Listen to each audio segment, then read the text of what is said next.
सबसे पहले सभी पत्रकारों को नमस्कार। मैं वजीर डांडा, जिला अध्यक्ष आम आदमी पार्टी जी।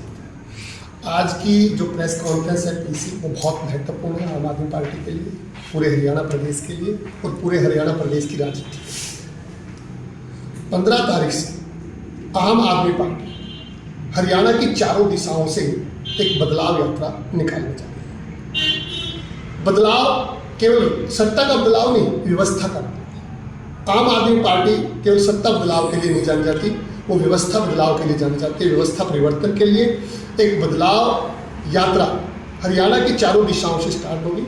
सो हमारे आम आदमी पार्टी के प्रदेशाध्यक्ष सुशील गुप्ता जी, जो फरीदाबाद से हमारी बदलाव यात्रा चलेगी, उसका नेतृत्व करेंगे, जिसका समापन जींद में होगा 24 तारीख को। दूसरी हमारी जो महेंद्रगढ़ से दूसरा जो दक्षिण में हरियाणा से जो शुरू होगी, उसका नेतृत्व पार्टी के वरिष्ठ उपाध्यक्ष अनुराग ढांडा जी करेंगे, और जिसका 24 तारीख को जो है समापन कैथल में होगा। तीसरा हमारा अगर पश्चिम दिशा में से लाए सिरसा से हमारे आदरणीय कैंपेनिंग कमेटी के चेयरमैन डॉक्टर अशोक तंवर जी जो है उसका नेतृत्व करेंगे, और जिसका समापन 24 तारीख को भिवानी में होगा। और अगर उत्तर हरियाणा की बात करें तो हम कालका से चौधरी निर्मल सिंह जी जो उसका नेतृत्व करेंगे, उसका समापन जो है पानीपत में होगा। चारों दिशाओं से चलकर पूरे के 90 विधानसभा हलकों से हमारी बदलाव यात्रा गुजरेगी, और हमारे जितने भी लीडरशिप हैं, उनके साथ जितने भी पदाधिकारी और कार्यकर्ता हैं, वो सभी के सभी 10 दिन के लिए अपने घर वापस नहीं जाएंगे। जहां भी यात्रा शाम को खत्म होगी, उसी गांव या कस्बे में ठहराव करेंगे, लोगों से मिलेंगे, अपनी नीतियों के बारे में बताएंगे।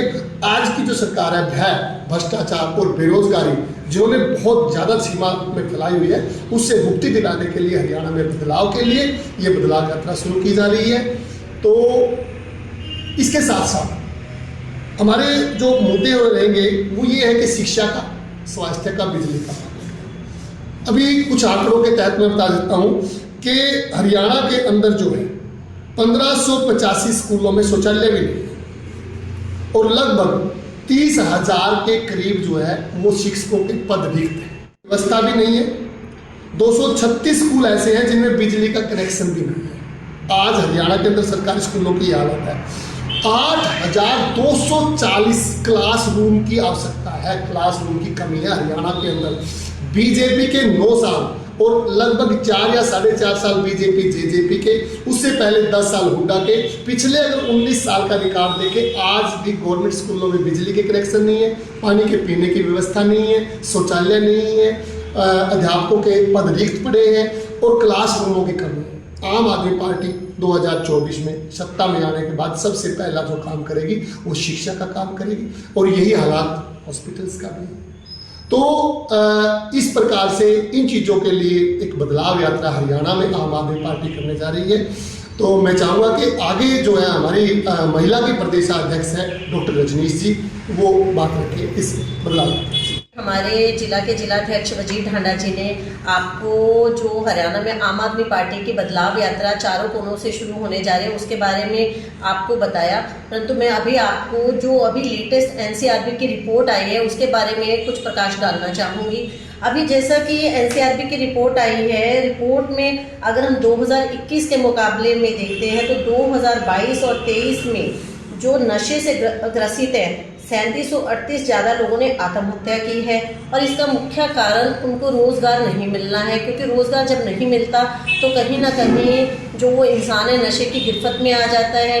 और पंजाब में तो आप देखेंगे कि आम आदमी पार्टी की सरकार आने पे नशे पे काफ़ी हद तक कंट्रोल किया जा चुका है, परंतु हरियाणा में जो नशे का कारोबार है पिछले काफ़ी समय से 2.5 गुना से ज़्यादा बढ़ गया है। हरियाणा में इस समय पे युवा जो बेरोज़गारी से तंग होकर नशे की गिरफ्त में जा रहे हैं। और अगर हम इस बीजेपी के 9 साल के कार्यकाल को देखते हैं तो ये बीजेपी सरकार हर मोर्चे पे असफल रही है।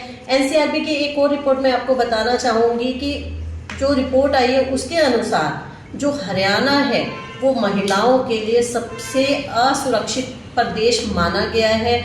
हरियाणा में महिलाओं के लिए अपराध लगातार बढ़ रहे हैं, चाहे वो डोमेस्टिक वायलेंस हो, चाहे वो क्राइम हो, चाहे यौन शोषण के अपराध हो। इसके ताज़ा उदाहरण आप यहाँ पे देखेंगे कि यहाँ बच्चियाँ भी सुरक्षित नहीं रह गई हैं।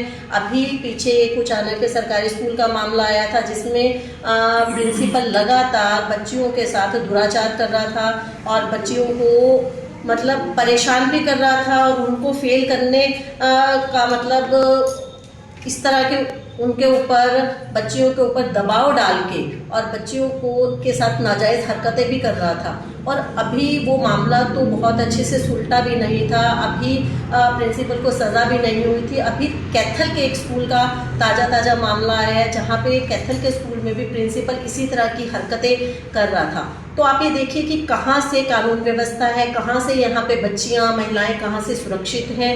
दिन दिहाड़े महिलाओं के लिए अपराध हो रहे हैं। किसानों की तो किसान इस समय बीजेपी की नीतियों से बहुत ज़्यादा परेशान है। किसानों को समय पे अगर जब उनकी फसलें खराब हो जाती हैं तो मुआवजा नहीं मिलता है किसानों को। और इसके अलावा अगर हम यमुना के साथ लगते हुए जिलों की बात करते हैं, जब पीछे मतलब वहाँ पे बाढ़ आई थी, बाढ़ की वजह से जो वहाँ पे खेतों में रेत चढ़ गया था उसका अभी तक कोई समाधान नहीं किया गया है, उसको हटाया नहीं गया है। तो मैं ये जानना चाहूँगी सरकार से, जब उसकी कोई व्यवस्था ही नहीं की गई है तो आगे आने वाली फसल, पिछली फसल तो किसानों की बर्बाद हुई, लेकिन आगे आने वाली फसल किसान कैसे बोएंगे। 15 दिसंबर से यात्रा शुरू होने वाली है जिसके बारे में अभी हमारे जिलाध्यक्ष वजीर ढांडा जी ने आपको बताया कि उसमें सारे पदाधिकारी तो शामिल होंगे ही होंगे, लेकिन वो यात्रा जो आम जनता को जोड़ने का भी काम करेगी। और उस यात्रा में हम लोग जो सारी नीतियां आम आदमी पार्टी की तो बताएंगे ही बताएंगे, लेकिन साथ में जनता को जागृत ये भी करेंगे कि जो मौजूदा सरकार है, जो सत्तारूढ़ सरकार है और जो विपक्ष है, उसने किस तरह से जनता को धोखा दिया है, किस तरह से जुमलेबाजी की है और किस तरह से उन्होंने जनता को झूठ बोल के उनकी भावनाओं के साथ खेला है। और साथ में अरविंद केजरीवाल जी के नेतृत्व में जो नया हरियाणा का निर्माण होने वाला है उसके बारे में जनता को अवगत भी कराएंगे। और आज अगर हम देखते हैं जो सत्तारूढ़ पार्टी है बीजेपी है, उससे हर वर्ग बुरी तरह से परेशान है, त्रस्त है, चाहे वो बच्चे हो, चाहे वो महिलाएं हो, चाहे वो युवा हो, चाहे किसान हो, मजदूर हो। इस समय हर वर्ग व्यवस्था परिवर्तन चाहता है। तो उसी व्यवस्था परिवर्तन के लिए ही अरविंद केजरीवाल जी अब पूरी क्षमता के साथ अपनी पूरी सेना के साथ हरियाणा में उतर रहे हैं और 2024 में आम आदमी पार्टी जो भारी बहुमत से आने वाली है उसका बिल्कुल बजाने जा रहे हैं।